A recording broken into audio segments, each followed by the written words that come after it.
Java dasturlash tilida belgili tur. Belgili tur Java dasturlash tilida char deb nomlanadi va u 16 bitli bo'lib, ya'ni o'zida 2 darajasi 16 ta belgini saqlaydi. Ya'ni Unicode belgilar sistemasidan foydalangan holda.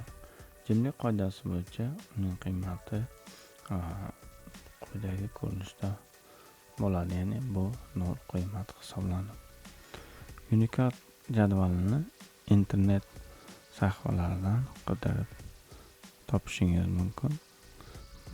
Masalan, shulardan biri quyidagini hisoblanadi. Ushbu saytda Unicode'ning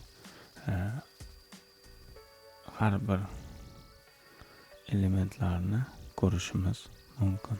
Masalan, boya aytganimdek 0 qiymat bu 0 ni bildiradi yoki tering 0023 bu reshotkani, ya'ni panjarani ifodalaydi va boshqa belgilar, kerakli belgilarni qidirib topishingiz va ishlatishingiz mumkin. Keling, dastur tuzish orqali sinab ko'ramiz. Buning uchun yangi fayl yaratamiz.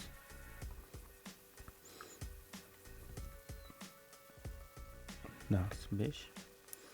Hop. Main metod yaratdik va char turidagi belgini e'lon qilamiz. Char s va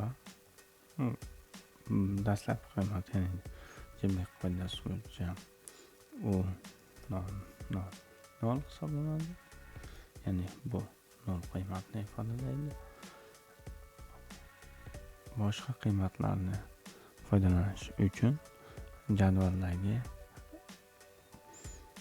foydalanishimiz, ya'ni jadvallardan foydalangan holda ifodalashimiz mumkin. Aytaylik, ixtiyoriy bitta belgini olaylik. Masalan, u 02 S5 ni qaraylik.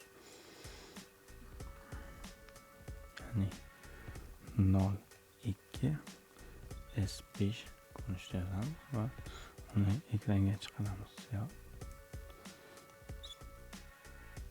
S ishga tushiramiz va mana ushbu belgi chiqayotganini ko'rishimiz mumkin.